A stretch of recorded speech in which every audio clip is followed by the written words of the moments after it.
Ridley Scott's done a lot of movies over the years. Some have been very, very well received, done really well at the box office, all that sort of thing. And then he's had some flops. He's had some movies that people just didn't like. But this one is probably the worst received of all the movies he's ever done. But does it deserve it? Is this movie bad? Let's talk about it. Let's talk about A Good Year. A British investment broker inherits his uncle's chateau and vineyard in Provence, where he spent most of his childhood. He discovers a new laid-back lifestyle as he tries to renovate the estate to be sold. The movie stars Russell Crowe, Albert Finney, Marion Cotillard, Abbie Cornish, Freddie Highmore, and Tom Hollander. Look, this is a romantic comedy, so there's not going to be a whole lot of surprises in this movie. It's kind of funny. There's one of the reviews that I read said a romantic comedy that's neither romantic or comedic. I don't know. I don't know if that's quite fair, but anyway, look, we're going to be talking about the movie. So if you haven't seen it or really care, I'll be honest with you. I don't think there's anything that I'm going to talk about that's going to ruin the movie for you if you want to see it. So I just thought I'd warn you though, before we get started. Now, as all romantic comedies go, things just seem to, work out. You know what I mean? It's just kind of, that's the way things go. But this movie is weird because it's almost like a lot of people have said that it's almost like a male-centric version of Under the Tuscan Sun, which, I mean, I guess I can see that.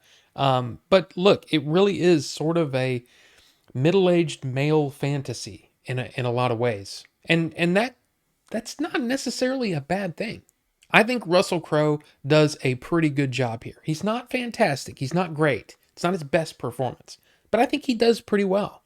In the commentary, it's actually kind of interesting because the screenwriter, Mark Klein, talks about Russell Crowe's insistence that his character be more unlikable at the beginning of the movie so that he can work to kind of to win over the audience. And I don't think, in my opinion, I don't think Russell or the screenwriter did a good enough job of winning us back by the end. I mean, it's fine. And I mean, I can see it, sure. Russell Crowe's an attractive guy and all that kind of stuff. But it's almost, it's like, wow, this guy just had it all working for him. And I don't know. It's a thing. Now, the rest of the cast is great too. Marion Cotillard is seriously like luminous. She does some really, really good character work here. I think there's a stubbornness to her character that I really, really like, and this sort of standoffishness about her that I kind of appreciate in a movie like this. She's just not so easy to get. She plays a little hard to get, and it's kind of cool. Albert Finney plays Uncle Henry, which is Russell Crowe's uncle, right? And so you're getting all of these flashbacks of their relationship when he was a kid, and played by Freddie Highmore. And both of them together are just fantastic. And I seriously kind of wish that we got a movie of just them and their adventures, because I really love the interplay between these two characters. And Albert Finney is just, he's such a likable guy, and his character here is so lovable that you just kind of want to see more. And like I said, I kind of wish that was the movie. Little interesting side note about Albert Finney and Ridley Scott. Albert Finney decided that, yes, I will do your first movie called The Duelists, which is something I've already reviewed. Very, very good movie. I really enjoyed it. But he's got this almost bit part in the movie, and he did the movie for free. And Ridley just gave him a case of champagne to do the movie, which I thought, wow, that's kind of cool. And for this movie, to try to get him to do the movie, he sent him a crate of wine, which I just thought was a cool little detail. One of the things about Freddie Highmore that I thought was kind of, I don't know, just one of those little kid things that I thought was kind of funny. Russell Crowe came up to him during production and said, I think we ought to go hang out or whatever. And Freddie Highmore was like, why? He goes, because I play you as an adult. And he goes, yeah, I don't think that's necessary. I just think that's kind of funny, that Freddie Highmore would say. I mean, look, Russell Crowe was at the height of his stardom during this period. So it's just kind of funny. And I don't know. I just think it's cool. Archie Panjabi plays Max's assistant, Gemma, and I really enjoyed her performance here. She's kind of a nonsense, you know, she just doesn't take Max's crap. And I just really liked her as a character and was like, yeah, she's like really, really good. And also Abbie Cornish, who plays Max's cousin, Christy. I thought she had a really good performance here. And on the basis of seeing this movie, I thought, man, Abbie Cornish is going to be a star.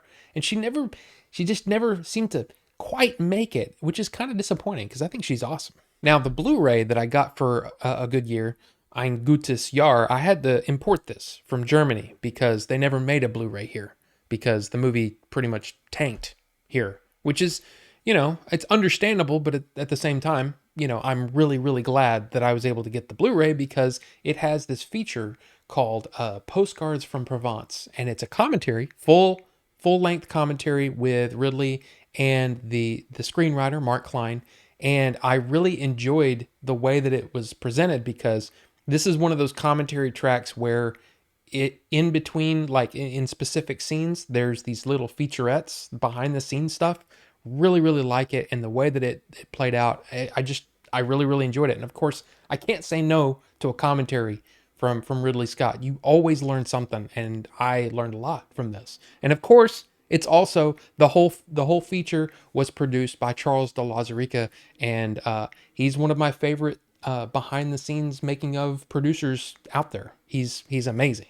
Now, most of this movie was shot within 8 minutes of where Ridley Scott himself lives. So it's almost like he was taking a vacation, but a working vacation. And you can tell because you can still see all of the things that make a Ridley Scott production great. But at the same time, that it just seems like, especially watching the behind the scenes stuff, you just know that he's having a great time. And it's kind of fun to see somebody who's probably one of the hardest working directors, seeing him kind of let loose a little bit. It's kind of fun.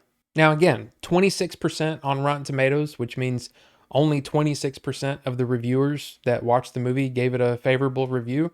I mean, that's not great. And $42 million worldwide box office off of a $35 million budget. Yeah, when you factor in promotion and all that kind of stuff, this was definitely a flop for 20th Century Fox. So is this Ridley Scott's worst movie? I don't think so. I don't think so. I think it's far from his worst movie. In fact, I think it's beautifully shot. It's very well acted, and it's sort of, it's light, it's airy, it's just enjoyable. It's one of those sit back, relax, and then just enjoy the ride. I really enjoyed the movie, like, a lot. The thing about Ridley Scott is the way that he just makes it look so easy. He makes it look effortless. I mean, we're talking about the sets. We're talking about the complication of the scenes, the way that they're shot, the amount of extras in almost every scene. I mean, this is a well-oiled production. And look, it just makes it feel true. It makes it feel real. And it's wonderful to watch him work. To me, this is Ridley Scott having fun. And I really, really enjoyed it. But is that what the critics wanted from a Ridley Scott movie? Is that what the audiences wanted? I mean, apparently not, because the movie tanked. But I'm kind of curious, for those of you who have seen A Good Year, what do you think of it? I mean, do you think it's Ridley Scott's worst movie? I mean, I just don't think so. I think it's so well done that I gotta give it pretty high marks just on the technical level, but I enjoyed the movie as well. So let's talk about it down in the comment section below. And yeah, thank you guys so much for watching this, and we'll see you on the next one.